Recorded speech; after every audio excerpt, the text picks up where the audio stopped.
ጥያቄ ምንድን ነው? እሺ አንተ በመጽሐፍ ቅዱስ አስተምህሮ ታምናለህ? እሺ መጽሐፍ ቅዱስ ላይ ያሉ እውነታዎችም አሉ፣ እውነታዎች ያልሆኑም አሉ ብለን እናምናለን። እንደዚያ ነው። ይህ ነው እምነታችን በእርሱ ላይ ነው። ሰለላሁ ዐለይሂ ወሰለም ሲናገሩ ላ ቱሰድቁ አህለል ኪታብ ወላ ቱከዚቡሁም አሉ። የመጽሐፉን ሰዎች ሙሉ በሙሉ እውነትም አትበሏቸው፣ ሙሉ በሙሉ ሐሰትም አትበሏቸው አሉ። ስለዚህ በውስጡ እውነትም አለ ሐሰትም አለ።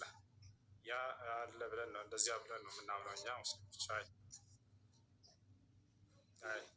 እንዴት መጽሐፍ ቅዱስ እኮ ማለት የጻፈው እንግዲህ ለምሳሌ የማቴዎስ ወንጌል ከተጻፈ ማቴዎስ ነው የጻፈው እና እሱ የጻፈውን ሁሉም ነገር ግማሹን እውነት ግማሹን ሐሰት መቀበል ማቴዎስ እንደጻፈው ምንም ማስረጃ የለም። ማቴዎስ እኔ ማቴዎስ ነኝ የጻፍኩት ብሎ የተናገረበት አንድ ቦታ የለም። እሺ እሱ የለም። ወንጌል እኮ የተሰየመበት አሁን ለምሳሌ አንተ መጽሐፍ ቅዱስ ማቴዎስ ረብሽ ቦታ ላይ ያጠቃለ ሚያታርጓቸዋል። ጥያቄህን ቀጥል። እንግዲህ ማለት ነው መጽሐፍ ቅዱስ ላይ አሁን አንዳንድ ጊዜ ስለ ክርስቶስ አምላክነት ስትናገር ምናምን ማስረጃ የምትሰጠው ከመጽሐፍ ቅዱስ ነው። ሐሰትም ማለት ክርስቶስ አምላክ እንዳልሆነ ከመጽሐፍ ቅዱስ ማስረጃነት ትሰጣለህ። መጽሐፍ ቅዱስ ላይ ደግሞ የምታቀርበው መረጃ አንተ ማለት ነው የምትናገረው መረጃ ክርስቶስ አምላክ እንዳልሆነ የሚናገር ካገኘ የሚናገርም ደግሞ አለ። የሚናገረው እንደ ማስረጃነት አልተቀበልከውም አንተ። ያን ማስረጃ አድርጌ የምንቀርብልህ መጽሐፉ ላይ ያለው ለእኔ ሳይሆን ለእናንተ ለክርስቲያኖች እሱ መጽሐፋችሁ ስለሆነ ስለምታምኑበት በእናንተ ላይ ማስረጃ ስለሚሆን ነው። እዚያ ላይ አምላክ ነው ኢየሱስ ክርስቶስ አምላክነትን ያሳያል ብለህ ካለ እሱን እያነሳህ መወያየት እንችላለን። እሺ ኢየሱስ ክርስቶስ በመጽሐፍ ላይ አንድ ቦታ ላይ እኔ አምላክ ነኝ አምልኩኝ ብሎ ያስተማረበት ቦታ አለ ወይንስ የለም? ቀጥል። አለ። ክርስቶስ በወንጌል እሱ አምላክ እንደሆነ የሚናገር በጣም ብዙ ቦታ አለ። እሺ አንድ ስጠኝ። ኢየሱስ ክርስቶስ እኔ አምላካችሁ ነኝ አምልኩኝ ብሎ ያስተማረበት ቦታ። ለምሳሌ የዮሐንስ ወንጌል ምዕራፍ 10 ቁጥር 11 ላይ ምን ይላል? ክርስቶስ መልካም እረኛ እኔ ነኝ፣ መልካም እረኛ ነፍሱን ስለ በጎቹ አሳልፎ ይሰጣል የሚል አለ። እንግዲህ መልካም እረኛ ማለት ምንድን ነው የሚለውን ነገር እንደ መጽሐፍ ቅዱስ አስተምሮ ስናየው መጽሐፍ ቅዱስ እረኛ የሚለው እግዚአብሔር እንደሆነ እንዴት ለማወቅ ከፈለገ ከብሉይ ኪዳን ማመሳከር ትችላለህ። ብሉይ ኪዳን ላይ በመዝሙረ ዳዊት መዝሙር 22 ቁጥር 1 ላይ ጀምረህ ስታነበው ነቢዩ ዳዊት ምን ይላል? እግዚአብሔር እረኛዬ ነው አለ። ስለዚህ ይህንኑ ቃል ኢየሱስ ክርስቶስን እኔ እረኛ ነኝ፣ መልካም እረኛ ነኝ፣ የምጠብቃችሁ እኔ አምላካችሁ እግዚአብሔር ነኝ ብሎ ተናግሯል። ይህን እንዴት ታየዋለህ አንተ? ይህ ብቻ አይደለም፣ በጣም ብዙ ስለ ክርስቶስ አምላክነት መጽሐፍ ቅዱስ ይናገራል። ለምሳሌ አሁን እውነት እውነት እላችኋለሁ አብርሃም ሳይወለድ ገና እኔ አለሁ ይላል ዮሐንስ ወንጌል ምዕራፍ 8 ቁጥር 58 ጀምረህ ስታነበው እንዴት ነው? ማንኛው ነብይ ነው ኢየሱስ ክርስቶስ ይህን ቃል ሲናገር ገና የ30 ዓመት ጎልማሳ ወጣት ነው። ስለዚህ አብርሃም ደግሞ ከክርስቶስ ልደት በፊት በብሉይ ኪዳን የነበረ ነው። እንዴት አብርሃም የሚኖር ከሆነ ይህ ነብይ ነው ብለን እንዴት እንቀበለዋለን? ፈጣሪ ካልሆነ እንዴት አብርሃም ሳይወለድ በፊት እኔ ያለው ብሎ ይናገራል? ይህን እንዴት ታየዋለህ አንተ? እሺ የመጀመሪያው ጥያቄ ምን ነበር? ኢየሱስ ክርስቶስ እኔ አምላካቸው ነኝ አምልኩኝ ያለበት ጥቅስ አለ ወይ የሚል ነበር። እንደዛ የሚል እስካሁን ድረስ አላመጣልኝ። ኢየሱስ ክርስቶስ እኔ ከአብርሃም በፊት አለሁ ምናምን እያለ እኔና በአንድ ነን እኔና እያብራየ እንደዚህ ሁሉ እንደተናገረ እናውቃለን። ግን ኢየሱስ ክርስቶስ በግልጽ ቃል እኔ ሰው ነኝ እንዳለው ሁሉ ዮሐንስ ወንጌል ምዕራፍ 8 ቁጥር 40 ላይ እኔ ከአምላክ እየሰማሁ የምነግራችሁ ሰው ነኝ ብሎ ቃል በቃል ተናግሯል። ያን እንደተናገረ ሁሉ ማንነቱን የገለጸበት እንዳለ ሁሉ እኔ ሰው ነኝ እንዳለ እኔ አምላክ ነኝ ብሎ ያስተማረበት አንዲት ቦታ ላይ መጽሐፍ ቅዱስ ላይ የለም። እኔ መልካም እረኛ ነኝ። መልካም እረኛ ማለት ጠባቂ ማለት ነው። አንዴ አዳምጠኝ ይቅርታ ጋር እኔ መልካም እረኛ ነኝ፣ እኔ መልካም ጠባቂ ነኝ ማለት ነው። አሁን ኢየሱስ ክርስቶስ መልካም ጠባቂ ነው ለሕዝቦቹ። የሰጠኸኝን ቃል ሰጥቻቸዋለሁ እርሱንም ጠብቀዋል እያለ ይናገራል። ስለዚህ መልካም ጠባቂ ነው ወይ ኢየሱስ ክርስቶስ? ጥርጥር የለውም መልካም ጠባቂ ለመሆኑ። እርሱ የአምላክን ቃል ተቀብሎ ለሰዎች የሚያደርስ ስለሆነ ያ ማለት ግን አምላክ ነኝ ማለት አይደለም። ከአምላክ ጋር ተመሳሳይ የሆኑ ቃላቶችን ተናገረ ማለት አንድ አካል ከአምላክ ጋር ይስተካከላል ማለት አይደለም። ክርስቶስ አምላክ እንዳለው ነው ያስተማረው መጽሐፍ ቅዱስ ላይ። ዮሐንስ ወንጌል ምዕራፍ 20 ቁጥር 17 ወደ አምላኬ ወደ አምላካችሁ አድርጋለሁ እያለ አምላክ እንዳለው በግልጽ አስተምሯል። ኤፌሶን ምዕራፍ 1 ቁጥር 3፣ ኤፌሶን ምዕራፍ 1 ቁጥር 17፣ አንደኛ ቆሮንቶስ ምዕራፍ 1 ቁጥር 3 ላይ የኢየሱስ ክርስቶስ አምላክ ይባረክ ይላል። አምላክ እንዳለው ሐዋርያቶች አስተምረዋል። ራሱም ኢየሱስ ክርስቶስ አምላክ አለኝ ብሎ አስተምሯል። እንደገና መልሶ አንተ ራስህ አምላክ ነህ ማለት ክርስቶስን መቃወም ነው። ይሄ ክርስቶስ ተቃዋሚ መሆን ነው። ክርስቶስ ዮሐንስ ወንጌል ምዕራፍ 17 ቁጥር 3 ላይ ወደ ሰማይ ተብሎ አባት ሆይ አንድና ብቸኛ እውነተኛ አምላክ አንተ ነህ፣ እንዲሁም የላከውን ኢየሱስ ክርስቶስን ያውቁ ዘንድ ይህች ነች የዘላለማዊ ሕይወት ብሏል። ያንን አብን አንድና ብቸኛ አምላክ ብሎታል። ብቸኛ ማለት ከእርሱ ጋር ማንም የለም እያለ ነው። ክርስቶስ ራሱ ሲገልጽ ታዲያ እዛው ላይ ምን አለ? እኔ አብ የላከኝ መልእክተኛ ነኝ አለ። ላስ መልእክተኛ ነው። መልእክተኛ ከአምላክ ጋር እኩል ሊሆን አይገባም፣ ሊስተካከል አይገባም። ክርስቶስም እንዲስተካከል አልጠየቀም። ወረድ ብሎ እዚያው ዮሐንስ ወንጌል ላይ ኢየሱስ ክርስቶስ ሲናገር ብትወዱኝስ አብ ከእኔ ይበልጣል ብሏል። ነገር ግን እናንተ አስተካከላችሁት ከአብ ጋር። ይሄ የክርስቶስ ተቃዋሚ መሆን ነው። ክርስቶስ ማንኛውንም ጸጋ ማንኛውንም ስራዎችን ሁሉ አምላክ ነው የሚያደርግለት በእርሱ በኩል። ድርጊቱ ሁሉ እንዳለ ከአምላክ የሆነ እንጂ ከራሱ አይደለም። ይህን ይመስላል እና ኢየሱስ ክርስቶስ እኔ ሰው ነኝ፣ እኔ ነቢይ፣ እኔ ከአምላክ ሰምቼ የምናገር ሰው ነኝ ብሎ አስተማረ እንጂ በፍጹም አንድም ቦታ ላይ እኔ አምላክ ነኝ ብሎ ያስተማረበት ቦታ የለም። ይህን ይመስላል። እኔ የምጠይቅህ አሁን እዚህ ጋር ማለት ነው በኦርቶዶክስ ተዋሕዶ አስተምህሮ መጽሐፍ ቅዱስ እንደወረደ ቃል በቃል አይተረጉምም። ምክንያቱም አንድምታ የሚባል አለው። በእናንተም አሁን ለምሳሌ ቁርአን ቀጥታኛ ትርጉሙ ሳይሆን ቁርአንን በአራት መንገድ ነው የምተረጉሙት። አንደኛ ቃል በቃል ትርጉም አለ። ተጀማ የሚባለው ቃል በቃል የምተረጉሙት አለ ቁርአኑ ማለት ነው። ሁለተኛ ደግሞ የትርጓሜ አውድ ወይንም ተፍሲር የምትሉት ዋና ዋና ወሳኝ መንገድ፣ ለምሳሌ መጀመሪያ ላይ ቁርአን የወረደበት መንገድ አለ ማለት አንድ አንቀጽ ለምን እንደወረደ በወቅቱ በተፈጠረው ነገር እና ለምን እንደወረደ በምክንያት ወረደ ወይንም ለምን ያ ቃል ተነገረ የሚለውን ይህን ከዛ አውድ አንጻር ታዩታላችሁ። ሁለተኛ እንደገና ደግሞ የአንቀጹ ቅደም ተከተል ወይንም ቴክስቹዋል ኮንቴክስት የሚባል አለ። አንቀጹ ቅደም ተከተሉን ስታየው ማለት ከኋላ ያለውን አንቀጽ ከፊት ያለውን ይገልጸዋል፣ ወይንም ከፊት ያለው ደግሞ ከኋላ ያለውን ይገልጸዋል። በዚህ መንገድ ትረዳዋለህ እና እንደገና ደግሞ ሶስተኛው ምንድን ነው? የነቢዩ መሐመድ ማብራሪያ በሀዲሱ ላይ እየተቀመጣለ። ቁርአን ሲወርድ በተግባርና በንግግር ያብራሩት ነቢዩ መሐመድ ራሳቸው የተናገሩ ቃል አለ። በዚህ አይነት ነው የምታዩ።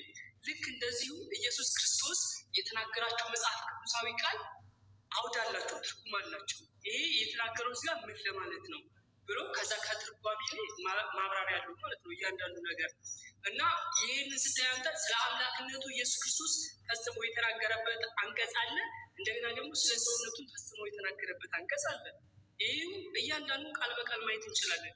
ለምሳሌ ኢየሱስ ክርስቶስ በራእይ ዮሐንስ ላይ ይላል፣ እኔ አልፋን ፊተኛውና ኋለኛው እኔ ነኝ፣ እኔ አልፋና ኦሜጋ ነኝ፣ የሚያምንብኝ ለዘላለም ሕያው ሆኖ ይኖራል፣ ቢሞት እንኳን ከዘላለም እስከ ዘላለም ሕያው ሆኖ ይኖራል ይላል። እንደገና የዮሐንስ ወንጌል ምዕራፍ 11 ቁጥር 25 ላይ ትንሣኤና ሕይወት እኔ ነኝ፣ የሚያምንብኝ ቢሞት እንኳን ሕያው ይሆናል። ምን ማለት ነው?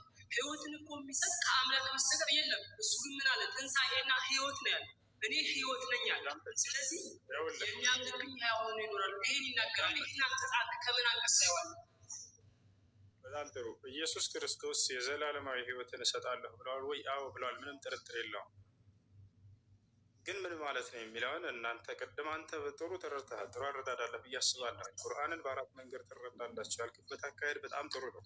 እኛም መጽሐፍ ቅዱስን በዚህ አንጻር ነው የምንረዳልከው። በጣም ጥሩ ነው። እንደዛ ብትሄዱ ኖሮ ኢየሱስ ክርስቶስን አምላክነቱን ባላገኛችሁ ነበር። ይልቁንስ እርሱ የአምላክ መልእክተኛና አገልጋይ ባሪያ እንደሆነ ትረዱ ነበር። ይኸውልህ አሁን ያልከውን ለምሳሌ እናንሳ። ቅድም ባስቀመጥከው መስፈርት፣ ቃዒዳ፣ መርህ መሰረት እሱም ምንድን ነው? መጽሐፍ ቅዱስን በመጽሐፍ ቅዱስ እንረዳለን። በጣም ጥሩ ሀሳብ ነው። አሁን ያነሳኸው ኢየሱስ ክርስቶስ የዘላለማዊ ሕይወትን ይሰጣል የሚል ቃል አለ። ትክክል። አዎ እንደ መጽሐፍ ቅዱስ ኢየሱስ ክርስቶስ የዘላለማዊ ሕይወትን ይሰጣል። ግን ምን ማለት ነው? የዘላለማዊ ሕይወት ምንድን ነው የሚለውን ስናይ ጊዜ በሌላ አንቀጽ ላይ ተተርጉሞልሃል። ቅድም አንተ ቁርአንን በቁርአን እንደምትረዱ መጽሐፍ ቅዱስን በመጽሐፍ ቅዱስ እንረዳለን ባልከው መሰረት አሁን ልሂድልህ። ዮሐንስ ወንጌል ምዕራፍ 17 ከቁጥር 1 ጀምረህ አሁን አንብበው። መጽሐፍ ቅዱስ ይዛል። እዚያ ላይ የዘላለማዊ ሕይወትን ኢየሱስ ክርስቶስ ከራሱ ሳይሆን ከአምላኩ ተሰጥቶት ለሰው የሚሰጠው ነገር እንደሆነ ተናግሯል። አየህ፣ ይሰጣል ሲባል ስለዚህ ከአምላኩ ተቀብሎ የሚሰጥ እንጂ ከራሱ እንዳልሆነ አንድ ትረዳለህ። ሁለተኛ የዘላለማዊ ህይወት ሲባል ይህ እኛ የምንኖርባት ህይወትን ለማለት ሳይሆን የቀጣዩን ዓለም ጸጋ የሚያገኙበት መንገድ ሰዎች ያንን እውቀት ይሰጣቸዋል ማለት ነው። የዘላለማዊ ህይወት የተባለው እውቀት ነው። እዚያው ላይ ሄደን እናያለን። ታዲያ ነቢያቶች ከአምላክ እየተቀበሉ ለሰዎች የዘላለማዊ ህይወትን ይሰጣሉ? ያው ይሰጣሉ። የአምላክን ማንነት ማስተማር ነው፣ ሌላ ነገር አይደለም። ዮሐንስ ወንጌል ምዕራፍ 17 ከቁጥር 1 ጀምረን አሁን እናንብበው። እሺ መጽሐፍ ቅዱስ ይዛል ወይንስ ይዣለሁኝ?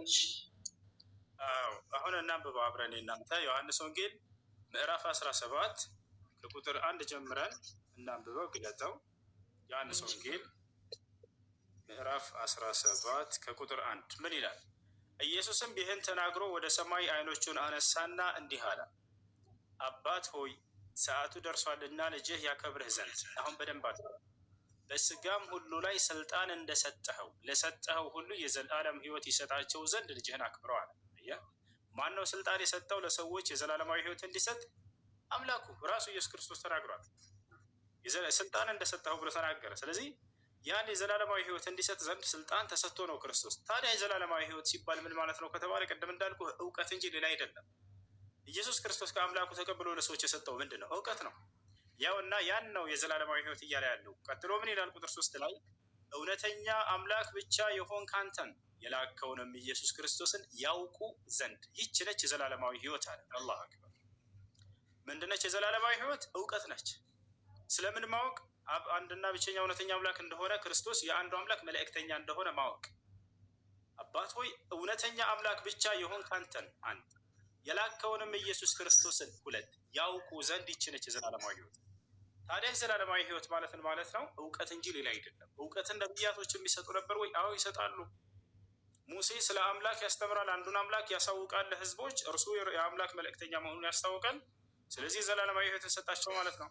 ክርስቶስም እዚህ ቦታ ላይ የዘላለማዊ ህይወት እሰጣቸዋለሁ ሲል ጊዜ ይሄን እውቀት ያስተምራቸዋለሁ።